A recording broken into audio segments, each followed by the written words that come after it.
This video is a continuation on our series of connective tissues, and this video will cover dense, irregular, dense CT proper. So it's not loose CT proper. We're not going to have a whole lot of white space in our connective tissue.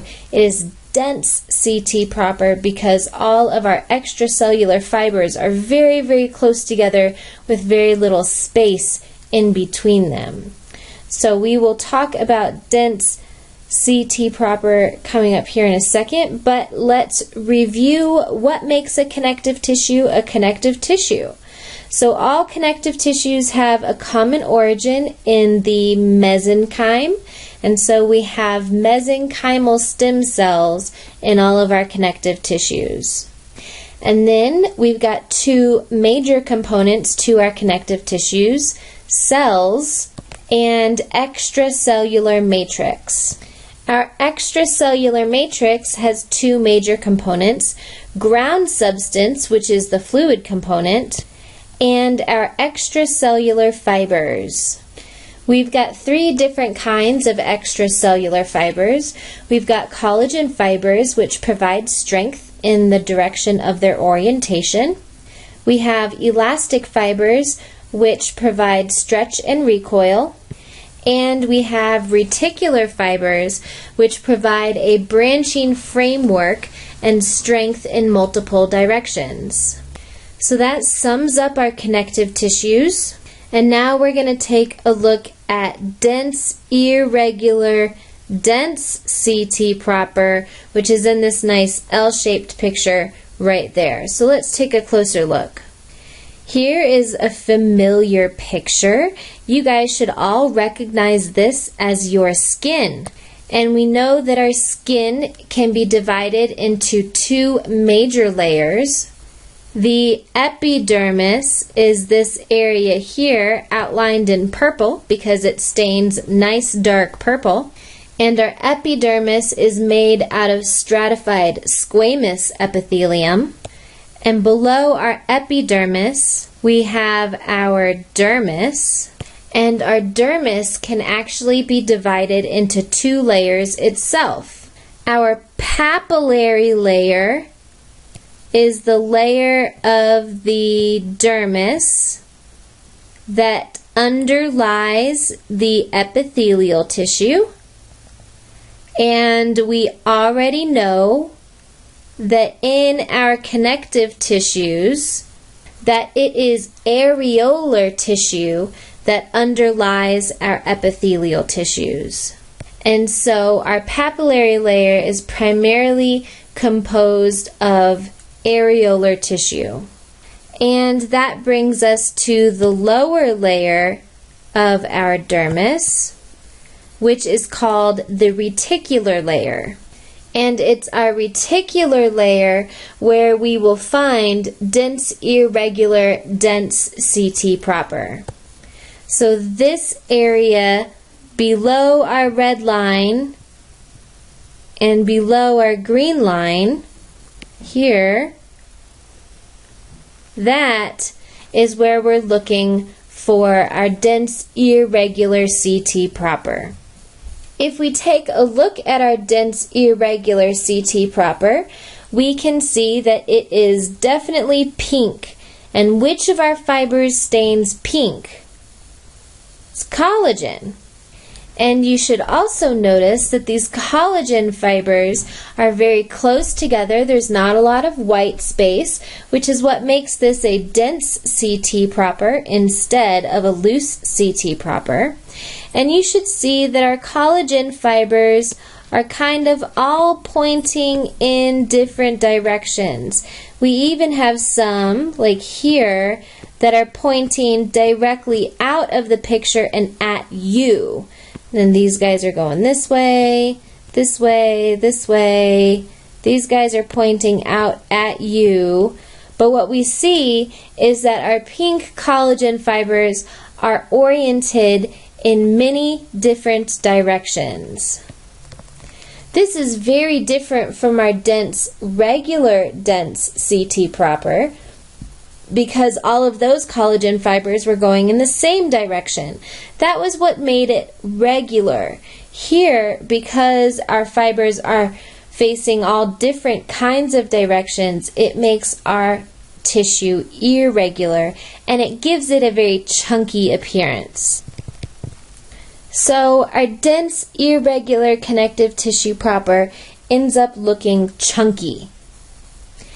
As for locations, we know that we are dealing with the reticular layer of the dermis, but that's not the only place that we see dense, irregular CT proper. We also see dense, irregular CT proper making up the fibrous capsules that surround organs like your kidneys. And we've got a protective, dense, irregular CT proper layer surrounding our bones called periosteum. Peri meaning around and oste meaning bone. And just like in our bones, we have a protective, dense, irregular CT proper layer surrounding our cartilage called a perichondrium. Just like periosteum, peri means around, but chondro means cartilage. So its name actually tells you the location of the tissue. Now let's talk about functions. The function of a collagen fiber is to provide strength in the orientation of that collagen fiber. So if our collagen fibers are running in all different directions, that means that we are going to provide strength in all different directions. So if we think about our locations and this function of providing strength in many directions, this makes sense for our skin. If you think about your knuckles have to provide strength when you bend your fingers. And so there are collagen fibers that help your skin to not split open when you bend your fingers. The same thing goes for all the rest of your joints. And if you think about pinching a piece of skin, you can pinch your skin and you can twist it and your skin doesn't fall off. So our dermis is doing its job with its dense, irregular CT proper. The same thing goes for our periosteum and perichondrium. It provides muscle attachment to bone or muscle attachment to cartilage in the case of a fetus. And when that muscle pulls on the bone, then the periosteum is going to diffuse that force through the periosteum and provide strength in many directions so that we can get a stronger pull on our bone from our muscles. So hopefully those functions make great sense with their locations.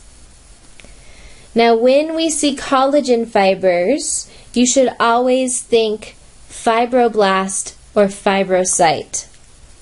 So these little purple dudes that you see scattered throughout our tissue, those are our fibroblasts or fibrocytes. So there's our specialized cell type. And for specialized fiber types, well, we've been talking about it this whole time. Our specialized fiber type is collagen. We just have it pointing in many different directions instead of all the same direction as we saw in dense regular CT proper. So here we have a nice little summary slide with the picture that we've been looking at before and lots of things to take a look at. Like our fibers traveling in different directions and a nice location of our reticular layer of our dermis. But let's take a closer look. So this picture may look familiar to you because these areas of our tissue are going to be stratified cuboidal epithelium.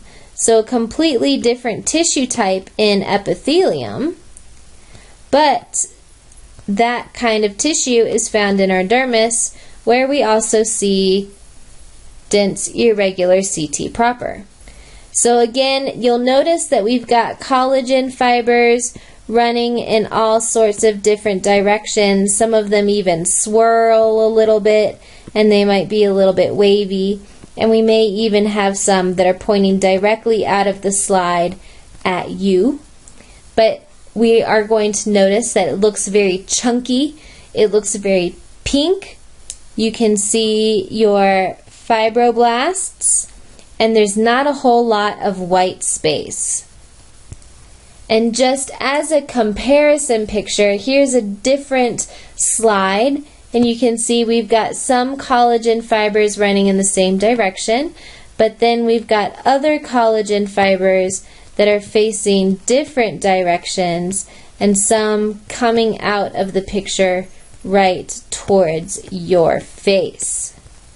So this, again, we've got that chunky appearance and not a whole lot of white space, which really sums up our dense irregular CT proper, both in structure and in function, because with those collagen fibers pointed in all directions, we've got strength being provided in all directions. So if you have any questions, please do not hesitate to ask your instructor.